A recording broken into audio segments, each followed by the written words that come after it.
الحمد لله وكفى وسلام على عباده الذين اصطفى اللهم صل على سيدنا محمد وعلى آل سيدنا محمد مبارك وسلم.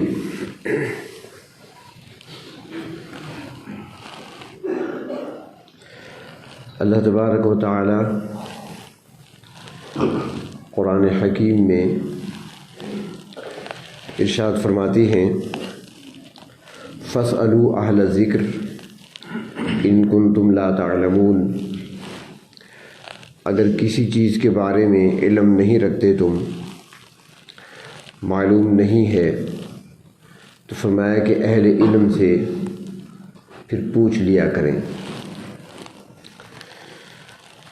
جس سے پوچھا جاتا ہے، سوال کیا جاتا ہے،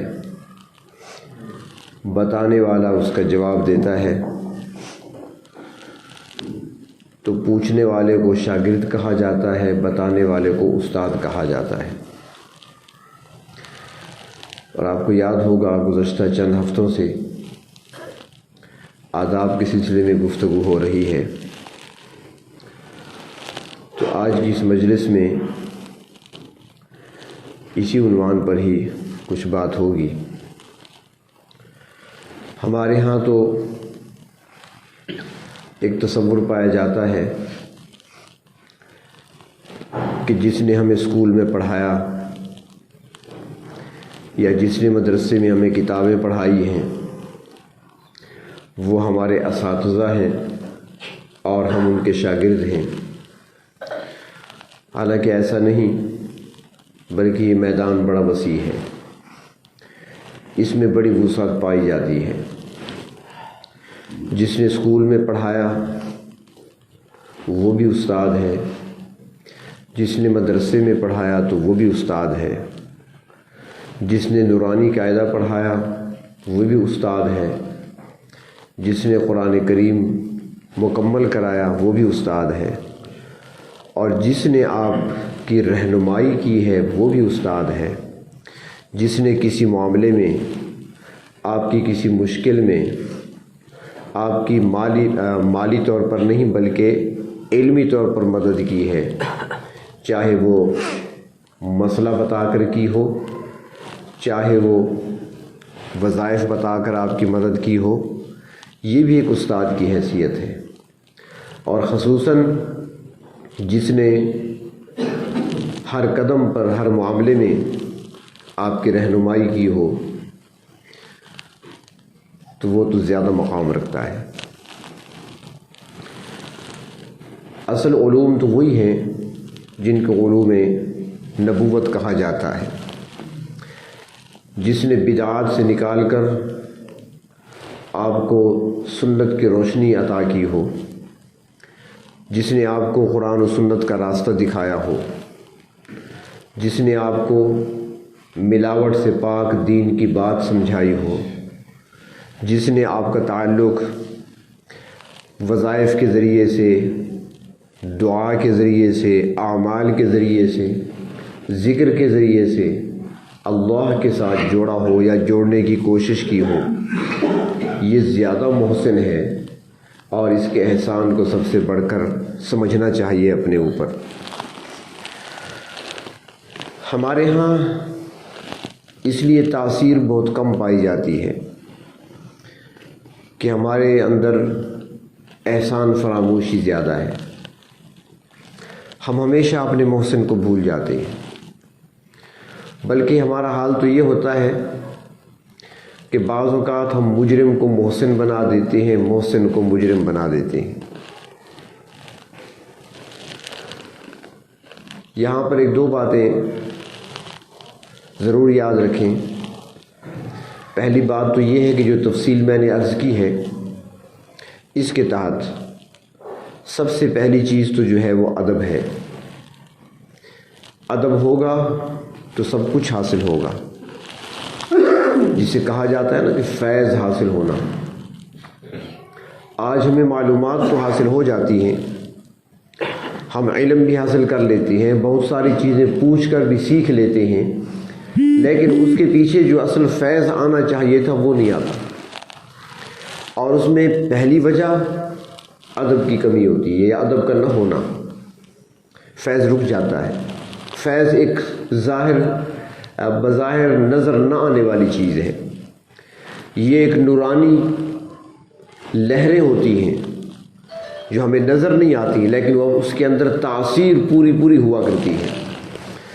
ہمیں تو یہ بجلی تاروں کے اندر جو چل رہی ہے یہ بھی نظر نہیں آتی، برقی رو جو گزرتی ہے تاروں کے اندر جس کے ذریعے سے بلب جلتا ہے، ہمیں نظر تو نہیں آتی، وہ بظاہر تو تار ہی نظر آتی ہے۔ لائٹ چلی جائے تار پھر بھی اسی طرح ہمیں نظر آئے گی، لائٹ آ جائے تب بھی تار اسی طرح نظر آئے گی، لیکن اس کے اندر وہ لہر جو برقی چل رہی ہے کام کرنے والی تو وہی ہے۔ وائرنگ تو ہم نے کر دی ہے، بلب لگا دیے ہیں، لیکن اگر لہروں کو ہم نے توڑ دیا، برقی رو اگر گزر تک بلب تک نہیں پہنچے گی تو بلب تو نہیں جلے گا۔ تو یہی حال فیض کا ہوتا ہے، یہ کہتے ہیں نا فیض کا آنا، بزرگوں سے فیض حاصل ہوتا ہے، یہی فیض ہوتا ہے، اور اس کو حاصل کرنے کے لیے سب سے پہلی چیز وہ ادب ہے۔ آداب میں بعض اوقات کچھ باتیں انسانی مزاج کے خلاف بھی ہوتی ہیں۔ یہ مجلس چونکہ ہماری سمجھنے اور سمجھانے کی ہوتی ہے، اس لیے یہاں پر تقریر نہیں ہوتی، بیان نہیں ہوتا، سمجھنے اور سمجھانے کی باتیں ہوتی ہیں، تو اس لیے ذرا کوشش کیا کریں ان کو اپنے دل کی تختیوں پر لکھ لیا کریں، کام آئے گی آپ کی۔ ادب بعض اوقات ایسی چیز، صرف یہ ادب نہیں کہ آپ نے جوتے اٹھا لیے، صرف یہ ادب نہیں ہے، یہ ادب بھی ضروری ہے۔ یہاں پر ہمارے شہر میں ایک مرتبہ حضرت مولانا سید اسد مدنی رحمۃ اللہ علیہ تشریف لائے تھے، جو حضرت شیخ العرب والعجم سید حسین احمد مدنی رحمۃ اللہ علیہ کے صاحبزادے، اور حضرت سید حسین احمد مدنی رحمۃ اللہ علیہ ہمارے استاد محترم شیخ الحدیث و تفسیر حضرت مولانا علاء الدین صاحب رحمۃ اللہ علیہ کے استاد ہیں، تو استاد کے بیٹے تشریف لائے۔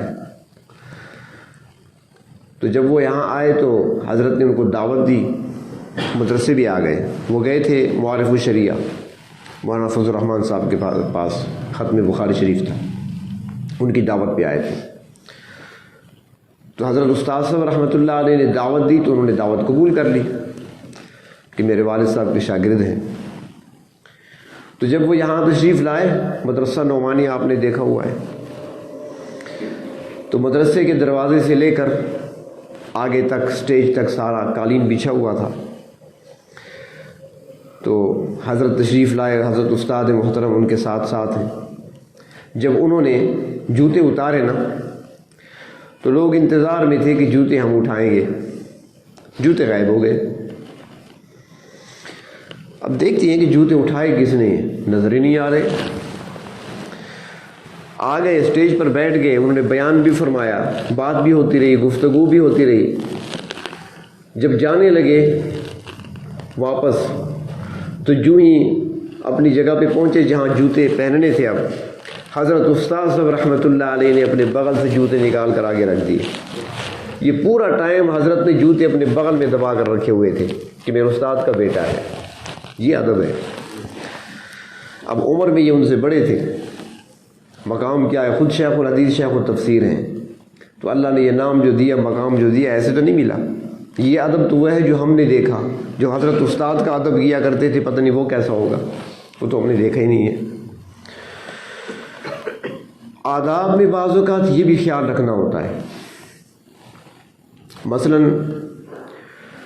آپ کسی سے کوئی وظیفہ پوچھتے ہیں، وظیفہ کیا ہوتا ہے؟ در حقیقت دعا ہوتی ہے، مانگنے کا ایک ڈھنگ ہوتا ہے، میں کیا پڑھوں، فلاں چیز پڑھیں، آپ اس طریقے سے اللہ سے مانگیں۔ اصل میں تو اللہ سے مانگنا ہی ہے، مانگنے کا ایک طریقہ ہے کہ اس سے پوچھنا ہے، مجھے نہیں آتا طریقہ، آپ بتا دیں مجھے کیسے کروں۔ تو آپ کسی سے طریقہ پوچھ رہے ہیں، پہلی بات تو یہ اس سے پوچھیں جس سے محبت کا تعلق ہو، جن کی بات پہ آپ کو یقین ہو کہ مجھے اخلاص کے ساتھ خلوص نیت سے مجھے بتائے گا۔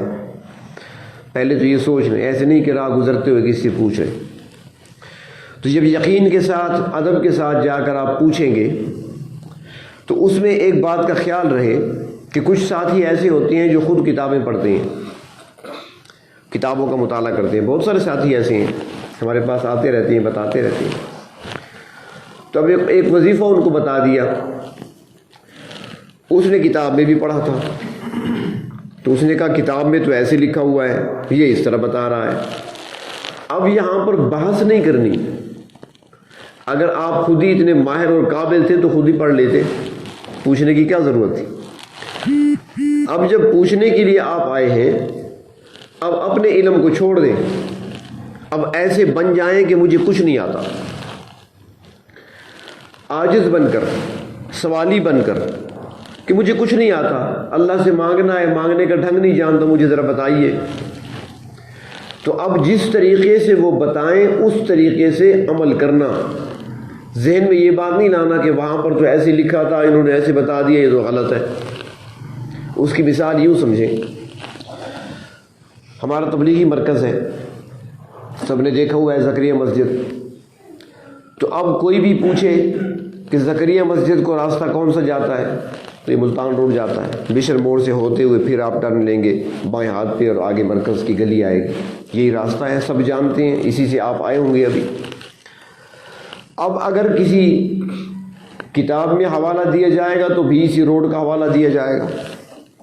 اگر کوئی لکھ کر پتہ کسی کو بھیجے گا تو بھی یہی نقشہ بتائے گا، نقشے میں یہی آئے گا. لیکن اگر آپ کسی سے پوچھتے ہیں، کسی علاقے کسی شخص سے کہ یار میں نے مرکز جانا ہے، کس راستے پہ جاؤں، تو وہ آپ کو یہ کہے گا کہ آپ اس طرف سے نکلیں، گیلانی ٹاؤن کی گلی کراس کریں، توصیف آباد کراس کریں گے، بالکل سامنے آپ کو مرکز نظر آ جائے گا. تو اب کوئی کہے کہ نہیں میں نے تو نقشے پہ وہ دیکھا تھا، میں تو نقشے پہ عمل کروں گا. جس سے آپ نے پوچھا ہے اس پہ اعتماد کر لیں. اب جو وہ بتا رہا ہے راستہ یہ بھی مرکز کو جاتا ہے، لیکن یہ آپ کے لیے شارٹ راستہ ہے، یہ مختصر راستہ ہے. وہ راستہ تو سب جانتے ہیں، لیکن اس نے وہ راستہ بتایا جو زیادہ مختصر ہے. آپ کا ٹائم، آپ کے لیے ٹائم کی بھی بچت ہوگی، وقت کی بھی بچت ہوگی، آسانی سے پہنچ بھی جائیں گے. تو اس طریقے سے کتاب میں تو لکھا ہوا کچھ ہے، لیکن جو آپ کو بتایا جا رہا ہے آپ اسی پہ عمل کریں تو اس کے اندر آپ کو فائدہ زیادہ حاصل ہوگا. یہ ادب کا تقاضا ہے، یہ بھی آداب میں سے ہے کہ جب پوچھا جائے جس طریقے سے بتائیں اس طریقے سے اس پر عمل کرنا. اور پھر اس میں سوال جواب نہیں کرنے کہ ایسا کیوں نہیں کرنا، ایسا کیوں کرنا ہے، پھر اس طرح کیوں نہ کروں. یہ بنی اسرائیل کی عادت تھی، اور جب وہ سوال کیا کرتے تھے جو پھنس جاتے تھے. اللہ نے فرمایا گائے ذبح کرو، وہ کیسی ہونی چاہیے، اس کا رنگ کیا ہو، اس کا قد کیا ہو. یہ سورۃ بقرہ میں آتا ہے نا، یا موسیٰ قالوا ادع لنا ربک، قالوا ادع لنا ربک، اللہ سے یہ بھی پوچھیں، اللہ سے یہ بھی پوچھیں، اللہ سے یہ بھی پوچھیں. آخر کار پھر ایسے پھنس گئے کہ پھر رائے فرار نہیں تھا ان کے پاس. تو انسان پھر پھنستا چلا جاتا ہے. اور دوسرا وہ یہ کہ جو بتایا جائے اس پر عمل کرنا. جگہ جگہ جو لوگ ہر جگہ، وہ کہتے ہیں نا ہر جگہ منہ مارتے ہیں نا، وہ ہمیشہ خسارے اور گھاٹے میں رہتے ہیں. اور یہی بات ہے جو مسلسل ایک عرصے سے کوشش کر رہے ہیں سمجھانے کی، اللہ کرے سمجھ آ جائے قوم کو. خصوصاً میڈیا نے، الیکٹرانک میڈیا نے مسئلہ خراب کر رکھا ہے. تو یہی بات اگر سمجھ آ جائے تو بہت ہی آسانی ہوگی. ایک ہی جگہ بس کسی ایک شخص پر، کسی ایک شخص کے تقویٰ پر، اس کے علم پر، اس کے زہد پر اعتماد کرتے ہوئے یقین کے ساتھ اس کا دامن تھام لینا، بس وہ کامیاب ہے. اور جو جگہ جگہ گھومے گا وہ ہر جگہ سے نقصان اٹھائے گا، اسے کہیں سے بھی فائدہ نہیں پہنچے گا. جس میں نے پہلے عرض کیا نا کہ فیض جو ہوتا ہے پیچھے سے، اصل چیز وہ برقی رو ہوتی ہے، وہ لہریں ہوتی ہیں جو پیچھے سے آتی ہیں، پھر وہ سلسلہ کٹ جاتا ہے، پھر کچھ حاصل نہیں ہوتا، برکت نہیں رہتی. اور یہ جو فیض ہوتا ہے یہ نسلوں میں چلتا ہے. آپ کسی استاد سے، کسی شیخ سے رابطے میں ہیں، تعلق ہے آپ کا، ان کی ہدایات پہ آپ عمل کر رہے ہیں، اس کی رہنمائی پہ آپ چل رہے ہیں، اور پھر اس کا جو فیض آپ کو مل رہا ہے، آپ تک پہنچ رہا ہے، وہ فیض، وہ برکتیں آپ کی نسل میں آگے چلیں گی. اور اگر بے ادبی پائی گئی، آداب کا خیال نہ رکھا گیا، تو پھر جب وہ فیض کی تار کٹ جائے گی تو پھر آپ کے پاس معلومات تو ہیں وہ، لیکن وہ برکتیں آگے نہیں چلیں گی، اولاد میں نہیں چلیں گی، خاندان میں نہیں چلیں گی، کیونکہ پیچھے سے لائن کٹ چکی ہے۔ وہ برقی رو جو چل رہی تھی نا، وہ لہریں جو چل رہی تھی وہ ختم ہو گئی۔ تو آداب کا خیال رکھتے ہوئے جو رہنمائی ملے اس پر عمل کرنا۔ ہاں اگر وہ سنت کے خلاف ہے اس کو چھوڑ دیں، بجائے بحث کرنے کے، مباحثہ کرنے کے اس پہ عمل نہ کریں۔ اگر وہ سنت کے مطابق ہے، شریعت کے مطابق ہی آپ کی رہنمائی کی جا رہی ہے تو اس پر عمل کرنا یہ لازمی اور ضروری ہے۔ اور ساتھ ہی ادب میں فرماتے ہیں، ہمارے اکابرین کی جب زندگیوں کو دیکھتے ہیں نا حیران رہ جاتے ہیں، پتہ نہیں کیسے لوگ تھے وہ، بڑی حیرت ہوتی ہے۔ ملتان میں پاکستان کا مشہور مدرسہ ہے، بڑے مدارس میں سے جامعہ خیر المدارس مشہور مدرسہ ہے، بڑے جید علماء وہاں سے فارغ ہوئے علم حاصل کر کے۔ اس مدرسے کے جو محتمم تھے حضرت مولانا خیر محمد جالندھری رحمۃ اللہ علیہ، بڑی شخصیت تھے، بڑا نام تھا۔ انہوں نے ملتان میں مدرسہ قائم کیا۔ حضرت سید عطا اللہ شاہ بخاری رحمۃ اللہ علیہ وہ بھی امرتسر سے ہجرت کر کے ملتان آ گئے۔ تو حضرت شاہ صاحب رحمۃ اللہ علیہ کا بڑا صاحبزادہ حضرت مولانا عطا المنعم شاہ صاحب رحمۃ اللہ علیہ، جن کو ابو ذر کہا جاتا تھا، ابو ذر ان کی کنیت تھی۔ تو عطا المنعم شاہ سے بڑے صاحبزادے ہیں۔ تو حضرت مولانا خیر محمد جالندھری رحمۃ اللہ علیہ کی خواہش تھی کہ حضرت سید عطا اللہ شاہ بخاری رحمۃ اللہ علیہ کے صاحبزادہ ہمارے ہاں پڑھے تاکہ ہم اس کی خدمت بھی کریں، شاہ جی کا بیٹا ہے، اور تعلیم و تربیت بھی ہم اس کی کریں۔ حضرت شاہ جی رحمۃ اللہ علیہ نے اپنے صاحبزادے کو خیر المدارس بھیج دیا۔ اب یہ خیر المدارس میں پڑھ رہے ہیں۔ جو محتمم ہیں وہ ادب و احترام اتنا کرتے تھے کہ حضرت شاہ جی کی بیٹے ہیں، صاحبزادے ہیں، 2 وقت کا کھانا، باقی طالب علم تو مدرسے کے لنگر میں کھاتے تھے، لیکن حضرت عطا المنعم شاہ صاحب رحمۃ اللہ علیہ کے لیے کھانا حضرت مولانا خیر محمد جالندھری رحمۃ اللہ علیہ خود اپنے ہاتھوں میں اٹھا کر لایا کرتے تھے، دونوں ٹائم۔ کہ شاہ جی کا صاحبزادہ ہے، شاگرد تھا، مدرسے میں پڑھ رہا تھا، کھانا خود اپنے گھر سے لاتے، اپنے ہاتھوں سے لا کر دیتے، ان کے سامنے ادب سے رکھا کرتے تھے۔ ایک طرف تو یہ حال ہے، اور دوسری طرف اگر کوئی ہو، ایک طرف صاحبزادہ ہو اور پھر دوسری طرف اس کو اتنی عزت مل رہی ہو، تو ان کے قدم تو پھر ہوا پہ ہوتے ہیں، زمین پہ نہیں ٹکتے۔ تو شاہ صاحب بھی، عطا المنعم شاہ صاحب بھی جوانی تھی، چڑھتی جوانی، اور پھر سید بھی تھے، اور وہ بھی عطا اللہ شاہ کے بیٹے ہیں، جلالی مزاج۔ تو ان کو شوق پیدا ہوا بال رکھنے کا، انہوں نے بال لمبے کیے۔ وہ خود فرماتے کہ میں نے بڑی محنت کی، راتوں کو بیٹھ کر تیل رگڑا کرتا تھا اور بڑی محنت کیا کرتا تھا کہ ابا جی رحمۃ اللہ علیہ یعنی سید عطا اللہ شاہ بخاری رحمۃ اللہ علیہ کے بھی بال بڑے ہوا کرتے تھے، یہ سنت ہے۔ تو میں نے کہا یہ سنت میں بھی پوری کروں گا، تو میں نے بال اپنے رکھے، تو خوب خدمت بالوں کی کیا کرتا تھا، کانوں کی لو سے بال گزر چکے تھے اور بڑے گھنے بال تھے، روزانہ تیل لگانا، بالوں کی خدمت کرنا۔ ایک دن عصر کا وقت ہے، مسجد سے نکلے، جا رہے تھے، سامنے محتمم صاحب کی بیٹھے ہوئے تھے، ان کی نظر پڑ گئی، حضرت خیر محمد جالندھری رحمۃ اللہ علیہ کی نظر پڑ گئی۔ جاتے ہوئے دیکھا تو وہیں سے آواز دی، عطا المنعم بیٹا ادھر آؤ۔ آگے فرمایا ایسے کرو، حجام آیا ہوا ہے، مدرسے کا حجام، آج کل بھی شاید وہی دستور ہے، وہ آتا ہے باقاعدہ مدرسے، جن طالب علموں نے حجامت کرانی ہوتی ہے، سر بنوانی ہوتی ہے، وہ بنا کر چلا جاتا ہے۔ تو ان سے کہا کہ شاہ جی حجام آیا بیٹھا ہے، جاؤ سر پہ اس طرح پھروا کے آؤ، ٹنٹ کرا کے آؤ۔ اب ایک طرف کھانا 2 وقت کا حضرت خود لے کر آتے ہیں، اور بیٹا بھی کس کا ہے؟ عطا اللہ شاہ بخاری کا بیٹا.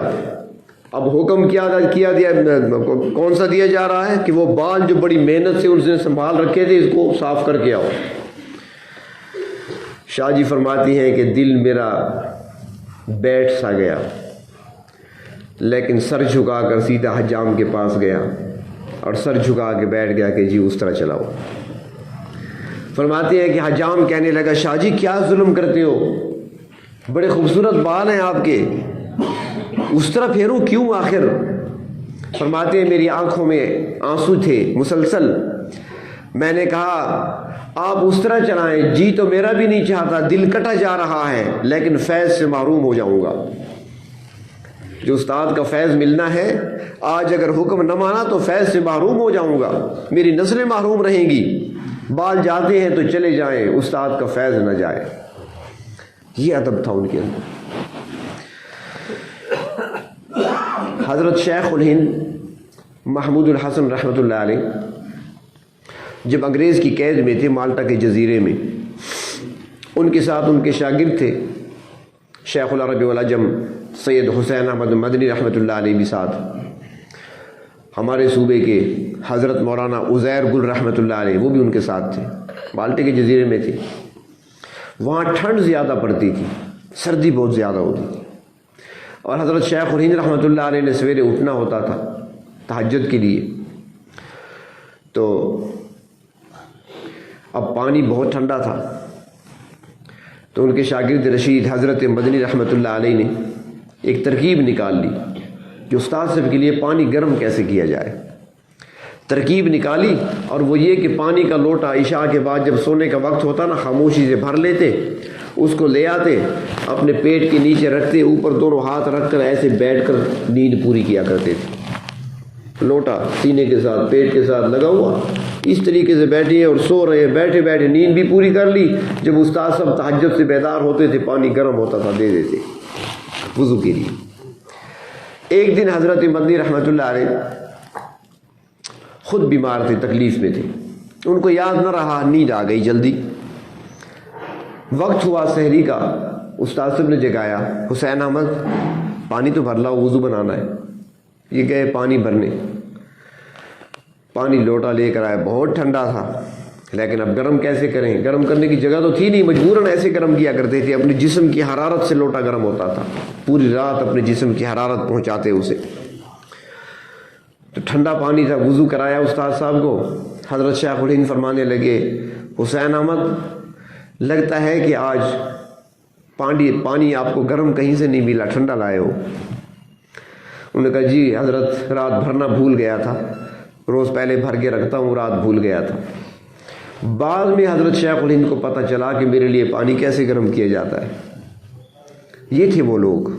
آج جو ان کا نام لیتے ہیں ادب سے، ہم ایسے تو نہیں لیتے. آج جو ان کا فیض نسلوں میں چل رہا ہے ایسے تو نہیں چل رہا. تو اللہ تبارک و تعالیٰ نے اس کے اندر بڑی برکات رکھی ہیں. اساتذہ کا فیض بھی چلا کرتا ہے، ان کی دعائیں بھی ساتھ چلا کرتی ہیں. جہاں بھی جاتا ہے انسان دعائیں اس کا پہرا دیتی ہیں، اور فیض استاد کا ان کو راستہ دکھاتا ہے، ان کی رہنمائی کرتا ہے. لیکن بشرط یہ کہ آداب کا خیال رکھا جائے، یہ بہت ضروری ہے.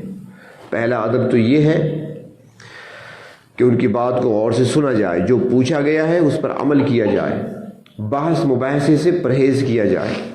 کہیں پر کوئی اشکال ہے تو پوچھ لیا جائے کہ مجھے تو یہ ایسے معلوم ہوا تھا، یا پہلے آپ نے مجھے ایسے بتایا تھا، اب آپ ایسے بتا رہے ہیں، کیا وہ ٹھیک ہے یا یہ ٹھیک ہے؟ ایک طریقے سے پوچھ لیا جائے. اور اگر یہ کہہ دیا کہ بھئی اس کو کیا آتا ہے، اس سے زیادہ تو مجھے خود آتا ہے، تو پھر کوئی فائدہ نہیں ہوگا. اور کبھی یہ بھی ہوتا ہے کہ استاد کی مسلسل گستاخی کی وجہ سے جب اس کے دل پر بار بار چوٹ پڑتی ہے تو پھر اس کا نقصان یہ ہوتا ہے کہ جو تاثیر، جو فوائد اس نے اس سے حاصل کیے تھے، اللہ تبارک و تعالی سارے سلب کر لیتے ہیں. اور یہ ہم نے دیکھا ہے کہ مسنون اعمال بھی چھوٹ جاتے ہیں. ایک شخص نے ہمارے حضرت رحمۃ اللہ علیہ کا دل دکھایا، ایک بار نہیں کئی بار. تو ایک مرتبہ حضرت بیٹھے ہوئے تھے، یقین کریں کیونکہ حضرت کو بڑی محبت تھی ان سے، حضرت ہر بات بتایا کرتے تھے، یہ کر لو یہ کر لو، رہنمائی کیا کرتے تھے. لیکن جب اس نے بار بار ایسا کیا حضرت کے ساتھ تو حضرت ایک بار جب ان کا ذکر کیا تو حضرت کی آنکھوں میں آنسو آ گئے. فرمایا کچھ نہیں، آنسو آ گئے. لیکن نتیجہ اس کا ہم نے دیکھا کہ وہ شخص تسبیحات تو اپنی جگہ، وظائف تو اپنی جگہ، فرض نمازیں چھوٹ گئی. تو پھر یہ نعمتیں چھن جایا کرتی ہیں، سلب ہو جاتی ہیں. تو لہٰذا بڑی احتیاط کی ضرورت ہے. وہ علماء جو آپ کے لیے اساتذہ کی حیثیت میں ہیں، وہ لوگ جو آپ کی رہنمائی کرتے ہیں دین کے معاملے میں، خصوصاً دنیاوی معاملات وہ ثانوی حیثیت رکھتے ہیں، دینی معاملات میں آپ کی رہنمائی کرتے ہیں، آپ کو جنت کا راستہ دکھاتے ہیں، سنت کا راستہ دکھاتے ہیں، مسائل بتاتے ہیں، کلمہ حق آپ کو بتاتے ہیں. یہ رہنمائی یہی ہے. وظائف بتاتے ہیں آپ کو، مسنون چیزیں آپ کو بتاتے ہیں، سنت طریقے پر چلنے کا انداز اور طریقہ اور گر بتاتے ہیں.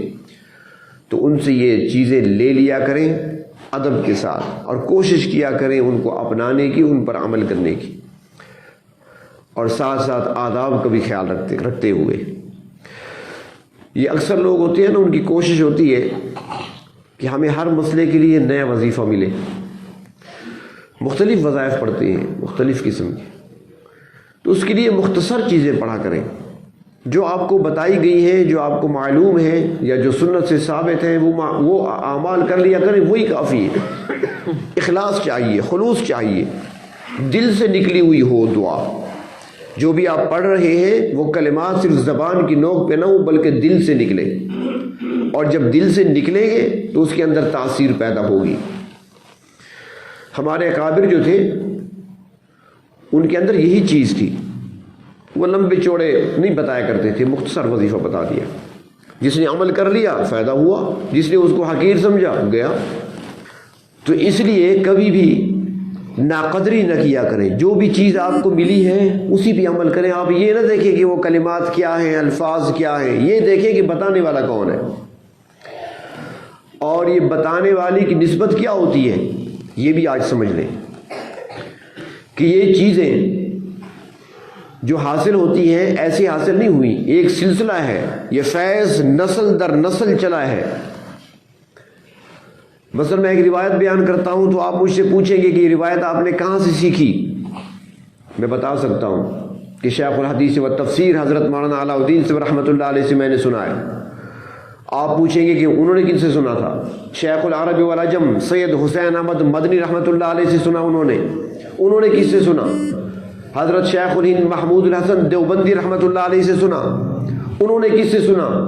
انہوں نے سنا ہے حضرت شاہ عبد الغنی رحمۃ اللہ علیہ سے. انہوں نے کس سے سنا؟ حضرت شاہ عبد العزیز سے سنا ہے. شاہ عبد العزیز نے کس سے سنا؟ انہوں نے شاہ ولی اللہ سے سنا ہے. چلتا جائے گا آخر میں اس نے ابو ہریرہ سے سنا ہے. ابو ہریرہ نے اللہ کے رسول سے سنا ہے. یہ فیض ہے جو چل رہا ہے. اصل یہ چیز دیکھا کریں کہ بتانے والا کون ہے، اس کی نسبت کیا ہے. یہ نسبتیں جو چل رہی ہیں، تو ایک تار جب جڑتی ہے تو اس کے اندر تاثیر پیدا ہوتی ہے. کتاب میں دیکھنے سے وہ تاثیر پیدا نہیں ہوگی، نیٹ پر دیکھ کر عمل کرنے سے وہ تاثیر پیدا نہیں ہوگی. تو اس لیے ان چیزوں کی قدر کیا کریں. اکابرین جو تھے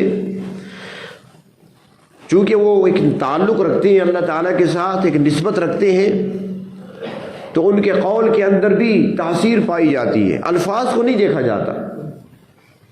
ہمارے استاد محترم شیخ الحدیث حضرت مولانا سراج الدین صاحب رحمۃ اللہ علیہ ایک مرتبہ حدیث شریف پڑھا رہے تھے. مسلم شریف پڑھاتے ہوئے فرمانے لگے کہ ایک مرتبہ ایک نوجوان کو لے کر آئے حضرت سید حسین احمد مدنی رحمۃ اللہ علیہ کی خدمت میں، اور اس نوجوان کو پاگل کتے نے کاٹا تھا.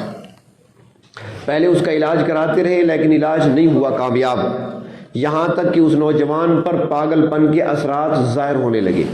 اور یہ سارے حضرات جانتے ہیں کہ اگر اثرات ظاہر ہو جائیں تو اس کے بعد علاج ناممکن ہے، پھر کوئی علاج کارگر نہیں ہوتا. جب تک اثر نہیں ہوا دماغ پر علاج ہو سکتا ہے. دماغ پہ اثر ہو گیا، اس کا دماغ تک پہنچ گئی وہ زہر کتے کا، تو پھر کوئی چیز اثر نہیں کرتی، تو آخری سٹیج ہوتا ہے. تو حضرت مدنی رحمۃ اللہ علیہ تشریف فرما تھے. لایا گیا نوجوان کو، وہ جھٹکے کھا رہا تھا. حضرت نے فرمایا کیا ہوا؟ اس نے کہا جی پاگل کتے نے کاٹا ہے۔ فرمایا اچھا، بغداد سے آیا کتا، نہ لونکا نہ بھونکا، لے جاؤ۔ اب بتاؤ یہ کون سا وظیفہ ہے؟ نہ کوئی آیت ہے نہ کوئی حدیث ہے، بس جو منہ میں آیا مسکراتے ہوئے کہا اور پھونک ماری، لے جاؤ، جوان ٹھیک ہو گیا۔ اسی طرح حضرت سہارنپوری رحمۃ اللہ علیہ کے پاس ایک شخص آیا کہ حضرت سر میں تکلیف رہتی ہے اکثر، کہ تعویذ لکھ دیں۔ انہوں نے کہا بھائی میں تعویذ کبھی نہیں لکھتا، میں نے کبھی لکھے نہیں ہیں۔ کچھ حضرات نہیں لکھتے، ان کی عادت ہی نہیں ہوتی۔ اس نے کہا نہیں حضرت میں کسی اور سے لکھواتا نہیں ہوں، آپ نے لکھ کر دینا ہے۔ وہ کہتے ہیں یار کسی اور سے لکھوا لو، فلاں لکھ کر دیتا ہے، فلاں لکھ کے دیتا ہے، میں نے کبھی نہیں لکھے۔ وہ کہتے ہیں نہیں، معتقد تھا حضرت کا، اس کو یقین تھا حضرت لکھ کر دیں گے برکت ہوگی۔ حضرت فرماتی ہیں میں نہیں لکھتا، کبھی نہیں لکھا میں نے۔ تو اس نے مجبور کر دیا کہ حضرت نہیں، آپ نے لکھ کر دینا ہے۔ اتنے عرصے سے بیمار ہوں، سر درد جا نہیں رہا، علاج کرا کر تھک گیا ہوں۔ اب یہی سب کا مشورہ بھی یہی ہے، اور میرا اپنا ذہن بھی اسی طرف مائل ہے کہ آپ جو لکھ کر دے دیں گے انشاءاللہ اللہ تعالیٰ شفا دیں گے۔ حضرت مجبور ہوئے، کاغذ اٹھایا، قلم نکالا، اس پر لکھا اللہ تیرا یہ بندہ کچھ مانتا نہیں اور میں کچھ جانتا نہیں، بندہ تیرا ہے، اس کو شفا دے دے۔ لپیٹ کر دیا، سر پہ باندھ لو۔ یہ بندہ تیرا مانتا نہیں اور میں کچھ جانتا نہیں، اللہ بندہ تیرا ہے، اس کو شفا دے دے۔ بس یہی لکھ کر کاغذ لپیٹ کر دیا، سر پہ باندھ لو۔ اس نے سر پہ باندھا، درد سر کا چلا گیا۔ تو یہ نسبتیں ہوتی ہیں، برکات ہوتی ہیں، لہٰذا ان برکات اور نسبتوں کا خیال رکھا کریں۔ تو بہر طور میں عرض یہ کر رہا تھا کہ آداب، جنہوں نے ہمیں اسکولوں میں پڑھایا وہ بھی اساتذہ ہیں، جنہوں نے کالج میں پڑھایا وہ بھی استاد ہیں، جنہوں نے مدارس میں پڑھایا وہ بھی استاد ہیں، جنہوں نے قرآن پاک کی تعلیم دی ہے وہ بھی استاد ہیں۔ لیکن ساتھ یہ بھی ضرور یاد رکھیں کہ جنہوں نے دین کے مسائل بتائے وہ بھی اساتذہ ہیں، وہ بھی استاد ہیں، جنہوں نے آپ کی دین کے معاملے میں رہنمائی کی ہے وہ بھی استاد ہیں۔ ان تمام کا ادب لازمی ہے۔ ادب ہوگا تو فیض حاصل ہوگا، ادب نہیں ہوگا تو فیض سے محروم رہیں گے۔ ہمارے بزرگوں میں سے، بلکہ بڑے آئمہ میں سے ایک گزرے ہیں، ان کے بارے میں آتا ہے کہ وہ بیٹھے تھے ایک مرتبہ، سامنے سے ایک شخص گزرا، ان پڑھ، بالکل ان پڑھ۔ وہ سامنے سے گزرا تو یہ کھڑے ہو گئے، بہت سارے شاگرد بیٹھے تھے۔ جب وہ گزر کے چلا گیا تو حضرت بیٹھ گئے۔ کسی شاگرد نے جرأت کر کے سوال کر لیا، حضرت خیریت تو تھی؟ ایک شخص گزرا، اسے جانتے ہیں ہم، وہ تو ان پڑھ سا شخص ہے، انتہائی غریب آدمی ہے، ان پڑھ آدمی ہے، آپ اس کے لیے کھڑے ہو گئے؟ فرمایا کہ ہاں یہ میرے لیے استاد کا درجہ رکھتا ہے۔ انہوں نے کہا جی حضرت آپ تو شیخ الحدیث ہیں، حدیث پڑھانے والے محدث ہیں، آپ کا استاد یہ ان پڑھ؟ فرمایا کہ ہاں ایک مرتبہ ایک مسئلہ درپیش تھا، مجھے پتہ نہیں چل رہا تھا کہ کتا جوان کب ہوتا ہے، کتے کی جوانی کی علامت کیا ہے۔ تو میں نے اس شخص سے پوچھ لیا، چونکہ یہ باہر رہتا ہے، گھومتا پھرتا رہتا ہے، میں نے اس سے پوچھا تو اس نے مجھے بتا دیا کہ کتے کی جوانی کی علامت ہے جب وہ ٹانگ اٹھا کر پیشاب کرے تو وہ جوان ہوتا ہے۔ تو لہٰذا میرا یہ استاد ہے، اس کے ادب میں کھڑا ہوا تھا۔ تو یہ آداب تھے ان لوگوں کے اندر۔ امام احمد رحمۃ اللہ علیہ کتنے بڑے امام ہیں، ان کے بارے میں آتا ہے کہ جس طرف ان کے استاد کا گھر تھا، ساری زندگی کبھی اس طرف ٹانگیں نہیں کی، پاؤں نہیں پھیلائے، ساری زندگی سوتے وقت خیال کیا کرتے تھے میرے پاؤں استاد کے گھر کی طرف نہ ہو۔ آج اس لیے تو نام ان کا باقی ہے۔ امام شافعی رحمۃ اللہ علیہ امام مالک رحمۃ اللہ علیہ سے پڑھنے کے لیے آئے مسجد نبوی میں۔ فرماتے ہیں کہ ہم کتاب جب کھولتے تھے تو بڑی آہستگی سے ورق ہم الٹا کرتے تھے کہ ورق اٹھنے کی آواز سے استاد صاحب کو تکلیف نہ پہنچے۔ ورق اب کتنی آواز ہوتی ہے، آپ بھی جانتے ہیں، کاغذ کے ورق گننے میں ہٹانے میں اتنی آواز تو نہیں ہوتی۔ فرمایا اتنی آواز بھی پیدا نہ ہو کہیں ہمارے استاد کو تکلیف نہ پہنچے۔ تو جب یہ آداب تھے تو اللہ تبارک و تعالیٰ نے نام بھی ایسا دیا، وہ فیض بھی ایسے پہنچا۔ اور پھر میں نے عرض کیا نا کہ فیض پھر نسلوں میں چلتا ہے، چراغ سے چراغ جلاتے چلے جاؤ۔ تار چل رہی ہے بجلی کی، اس کے اندر کرنٹ آ رہا ہے، لہر چل رہی ہے بجلی کی، اب چاہے 100 بلب آگے لگا دو، 200 لگا دو، سارے جلتے چلے جائیں گے۔ اور اگر پیچھے سے لہریں رک گئی تو سارے بلب بجھ جائیں گے، ایک بھی نہیں جلے گا۔ تو یہی فیض ہوتا ہے۔ نظر نہ آنے والا جو چلتا ہے لہروں کی صورت میں، پھر نسلوں کے اندر چلا کرتا ہے۔ اللہ تبارک و تعالیٰ اپنے اکابرین کا فیض ہمیں نصیب فرمائیں، اور اللہ تبارک و تعالیٰ اپنے اساتذہ اور اپنے محسنوں کا ادب کرنے کی توفیق عطا فرمائیں۔